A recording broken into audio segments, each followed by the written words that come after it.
എല്ലാം കൊണ്ടും ഉള്ള പ്രതിഷേധമാണ് ഉണ്ടാകാൻ പോകുന്നത്. ഞങ്ങളതിന് കാത്തിരിക്കുകയാണ് രാഹുൽ ഇറങ്ങി വരുന്നതിന് വേണ്ടി. അതെ. പൊതിച്ചോറ് കൊടുത്ത ഇവിടെ വലിയ രീതിയിലുള്ള പ്രതിഷേധം, രാഹുൽ മാങ്കൂട്ടത്തിനുള്ള പൊതിച്ചോറും ഞങ്ങൾ ഇവിടെ കൃത്യമായി കൊടുത്തേ ഞങ്ങളെ വിടത്തുള്ളൂ.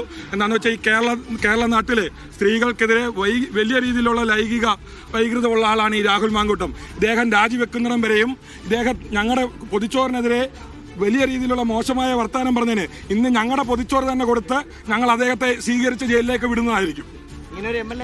ഇങ്ങനെ എന്തിനാ നാട്ടിലെ പെണ്ണുങ്ങൾക്ക് ഇറങ്ങി നടക്കാൻ പറ്റത്തില്ല, പിന്നെ ഇങ്ങനെ ഒരു MLA എന്തിനാ? ഈ MLAക്കെതിരെ അതിശക്തമായ രീതിയിൽ ഇവിടുന്ന് കൊണ്ടുപോകുന്നിടം വരെ ജയിലിലേക്ക് ഉള്ള പൊതിച്ചോറും കൊടുത്തായിരിക്കും ഞങ്ങൾ ഇവിടുന്ന് കടത്തി വിടുന്നത്. 3 ആണോ 4 ആണോ ഇനി 5 ആണോ ഇനി കേരളം മൊത്തം ഉണ്ടോ എന്ന് പോലും പറയാൻ പറ്റാത്ത സ്ഥിതിയാണ്. ഇങ്ങനെ ഒരാളെ എന്തിനാണ് കോൺഗ്രസ് കൊണ്ടുപോകുന്നത്? കോൺഗ്രസ് ഇപ്പോൾ പറയാം ഞങ്ങൾ സസ്പെൻഡ് ചെയ്ത് മാത്രമേ ഉള്ളൂ. സസ്പെൻഡ് എന്ന് വെച്ചാൽ ഇവിടെ ആരും കണ്ടിട്ടില്ല. എത്ര നാളത്തേക്കാണ് ഇദ്ദേഹം എപ്പോൾ പുറത്താക്കി? ഞങ്ങൾ ഇതുവരെ കണ്ടിട്ടില്ല. അങ്ങനെ ഒരു പുറത്താക്കലിന്റെ കാര്യം ഒന്നും കണ്ടിട്ടില്ല. ഒരു കാര്യമുണ്ട്, ഒളിവിൽ നിന്ന് വന്നപ്പോൾ KSUവിന്റെ നേതാക്കൾ ഉൾപ്പെടെ യൂത്ത് കോൺഗ്രസിന്റെ നേതാക്കൾ ഉൾപ്പെടെയാണ് ഇദ്ദേഹത്തിന്റെ കൂടെ വന്നിട്ടുള്ളത്. പിന്നെ എങ്ങനെയാണ് ഈ ഒഴിവാക്കിയെന്ന് പറയുന്നത്? ശക്തമായ പ്രതിഷേധം ഉണ്ടാവും. പൊതിച്ചോറ് കൊടുത്തിട്ടേ ഞങ്ങൾ പോകത്തുള്ളൂ. ശക്തമായ ഒരു പ്രതിഷേധം ഉണ്ടാകുമെന്നുള്ളൊരു കാര്യം തന്നെയാണ് ഈ പ്രതിഷേധക്കാർ, അതായത് DYFI നേതാക്കളാണ് ഈ സംസാരിച്ചത്. ഈ പൊതിച്ചോറിനെയൊക്കെ അപമാനിച്ച് സംസാരിച്ച രീതിയിൽ രാഹുൽ മാങ്കൂട്ടത്തിൻ്റെ ആ ഒരു വിഷയം വലിയ വിവാദമായിരുന്നു. അതിന് പിന്നാലെ അതുകൊണ്ട് രാഹുൽ ഇറങ്ങുന്ന സമയത്ത് പൊതിച്ചോർ നൽകിക്കൊണ്ട് മാത്രമേ, ജയിലിൽ കൊണ്ടുപോയി കഴിക്കുന്നതിനുള്ള പൊതിച്ചോർ നൽകി മാത്രമേ അയക്കുകയുള്ളൂ. തിരിച്ചിറങ്ങുമ്പോഴും വലിയ രീതിയിലുള്ള ഒരു പ്രതിഷേധം ഉണ്ടാകുമെന്നുള്ളൊരു കാര്യം തന്നെയാണ് എന്തായാലും നേതാക്കളൊക്കെ തന്നെ പറയുകയും ചെയ്യുന്നത്. MLA സ്ഥാനം രാജിവെക്കുക എന്നുള്ളതാണ് ഉന്നയിക്കുന്ന പ്രധാന ഒരു ആവശ്യം. എന്തായാലും ഇത്രയും മൂന്നാമത്തെ ഒരു കേസിലാണ് ഒരു അറസ്റ്റ് നടപടിക്രമത്തിലേക്ക് കടന്നിരിക്കുന്നത്. ആ അറസ്റ്റിന് പിന്നാലെ പോലീസ് പോലും പ്രതീക്ഷിക്കാതെ വലിയ രീതിയിൽ പ്രവർത്തകർ ഇവിടെ ഒരുമിച്ച് കൂടുകയും അത് വലിയൊരു പ്രതിഷേധത്തിൽ പോലീസിന് നീന്തി, അതായത് വാഹനം എത്തുന്ന സമയത്ത് അതിന് മുന്നിലേക്ക് പ്രവർത്തകരെടുത്ത് ചാടുകയും അതിന് പിന്നാലെയാണ് ഇത്തരത്തിൽ പോലീസിന്റെ കയ്യിൽ നിന്നും അതെല്ലാം നഷ്ടപ്പെട്ടു പോവുകയും കൂടുതൽ ഫോഴ്സ് എത്തിയതിനു ശേഷമാണ് രാഹുലിനെ ആശുപത്രിയിലേക്ക്, അതായത് ഈ കാണുന്ന പത്തനംതിട്ട ജനറൽ ആശുപത്രിക്കുള്ളിലേക്ക് മറ്റ് വൈദ്യപരിശോധന നടത്തുന്നതിന് വേണ്ടി പ്രവേശിപ്പിക്കാനായിട്ട് കഴിഞ്ഞിരുന്നത് എന്നുള്ളതാണ് കാര്യം. ഇപ്പോൾ വൈദ്യപരിശോധന നടന്നുകൊണ്ടിരിക്കുകയാണ്. അത് പൂർത്തിയായതിനു ശേഷം അധികം വൈകാതെ രാഹുലിനെ പുറത്തേക്ക് ഇറക്കുകയും ചെയ്യും. ശരി, അധികം സമയമെടുക്കില്ല വൈദ്യപരിശോധനയ്ക്കെന്ന് മനസ്സിലാക്കുന്നു. അല്പസമയത്തിനകം തന്നെ ജനറൽ ആശുപത്രിയിൽ നിന്ന് പുറത്തേക്ക് ഇറക്കും, മജിസ്ട്രേറ്റിന് മുന്നിൽ ഹാജരാക്കും, റിമാൻഡ് ചെയ്യും. ഇതാണ് ഇന്ന് നടക്കാൻ സാധ്യതയുള്ളത്. അതേസമയം രാഹുൽ മാങ്കൂട്ടത്തിൻ്റെ അഭിഭാഷകരുടെ നീക്കം എങ്ങനെയാണ് എന്നുകൂടി അറിയണം. ഈ ഓൺലൈൻ വഴി കിട്ടിയ പരാതിയാണ്, ഇമെയിൽ വഴി കിട്ടിയ പരാതിയാണ്. അതിന് ചില പരിമിതികളൊക്കെ ഉണ്ട് എന്ന് നേരത്തെ നിയമവിദഗ്ധരൊക്കെ പറയുന്നത് കേട്ടിരുന്നു. എന്ന് വെച്ചാൽ ഓൺലൈൻ വഴി ഒരാൾ പരാതി നൽകിയാൽ തന്നെ 3 ദിവസത്തിനകം പരാതിക്കാർ സ്പോട്ടിൽ ഹാജരാകണം.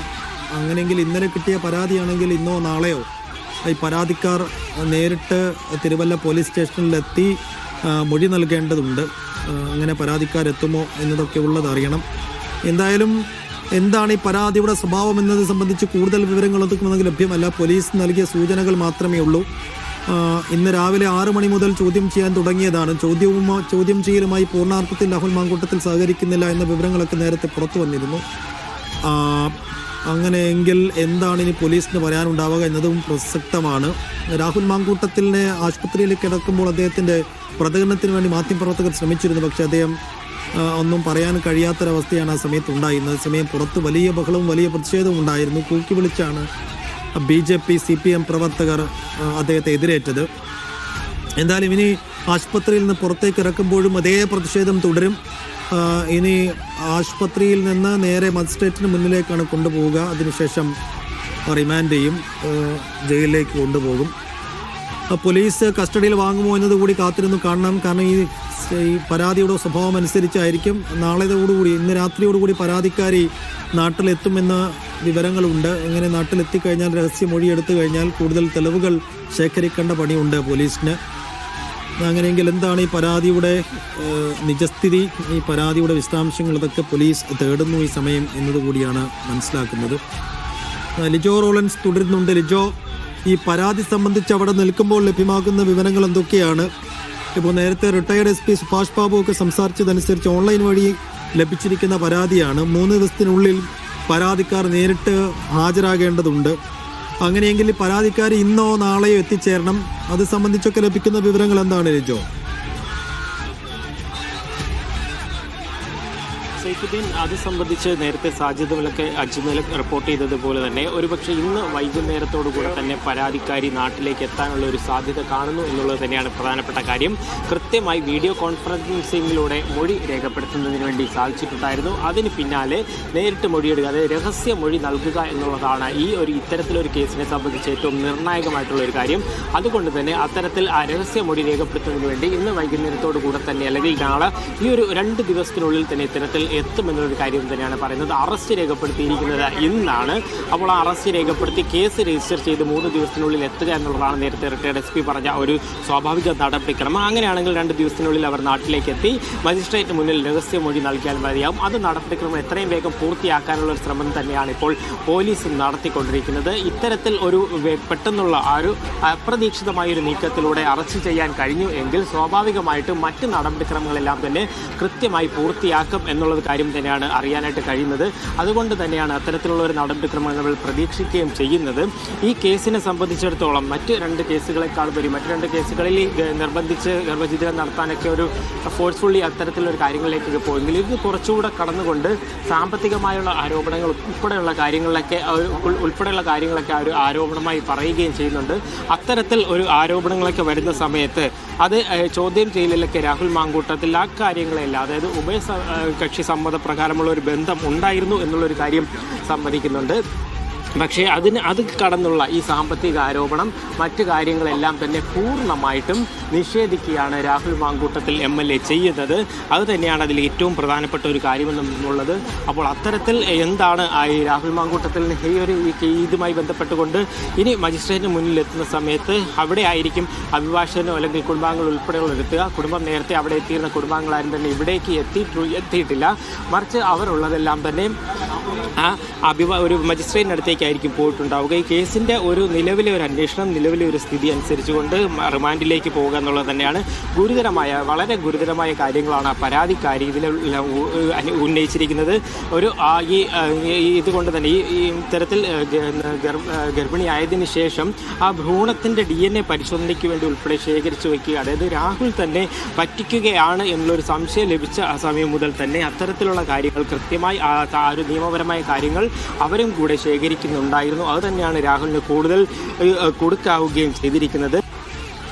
തനിക്ക്, അതായത് രാഹുലിനെതിരെയുള്ള കൃത്യമായ തെളിവുകൾ തൻ്റെ കൈവശമുണ്ടെന്നും അതെല്ലാം അന്വേഷണ സംഘത്തിന് കൈമാറാനായിട്ട് തയ്യാറാണ് എന്നുള്ള ഒരു കാര്യവുമാണ് ഇപ്പോൾ എന്തായാലും അറിയിക്കുകയും ചെയ്തിരിക്കുന്നത്. അത്തരത്തിൽ തന്നെയുള്ള നടപടികളുമായിട്ടാണ് മുന്നോട്ട് പോകുന്നത്. എങ്ങനെ പരിചയപ്പെട്ടു, എത്ര നാൾ ആ പരിചയം നീണ്ടുനിന്നു, പ്രശ്നമുണ്ടാകുന്ന സമയത്ത് അതിനെ എങ്ങനെ ഹാൻഡിൽ ചെയ്തു, ആ കാര്യങ്ങളെല്ലാം തന്നെ കൃത്യമായിട്ട് ആ പരാതിക്കാരി അറിയിക്കുകയും ചെയ്തിട്ടുണ്ട്. അതെല്ലാം അഡ്രസ്സ് ചെയ്തുകൊണ്ടുള്ള ഒരു നീക്കം തന്നെയായിരിക്കും സ്വാഭാവികമായിട്ടും നടക്കുക എന്നുള്ളതാണ് നമുക്കിപ്പോൾ മനസ്സിലാക്കാൻ കഴിയുന്നത്. സൈഫുദ്ദീൻ.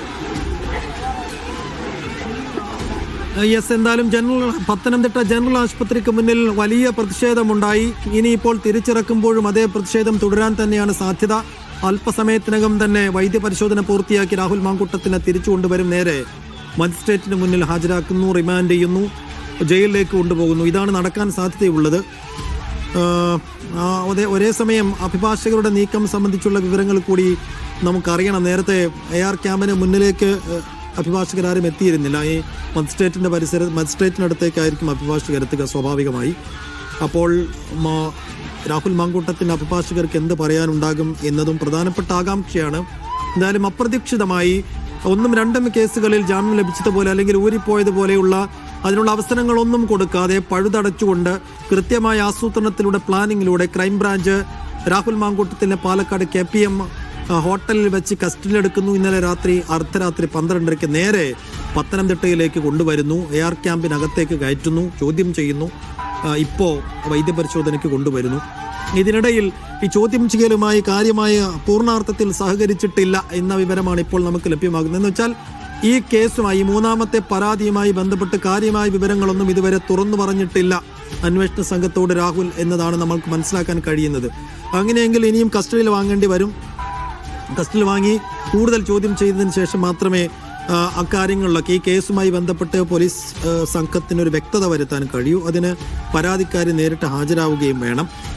എന്തായാലും ഈ 3ാമത്തെ കേസിൽ പരാതിക്കാരി ഈ രീതിയിൽ പോലീസിൽ സമീപിക്കുന്നത്, അതിൽ കേസായി പരിണമിക്കുന്നതൊന്നും മുൻകൂട്ടി കണ്ടിരുന്നില്ല രാഹുൽ മാങ്കൂട്ടത്തിൽ എന്നാണ് നമ്മൾ മനസ്സിലാക്കുന്നത്, വിലയിരുത്തുന്നത്. എന്ന് വെച്ചാൽ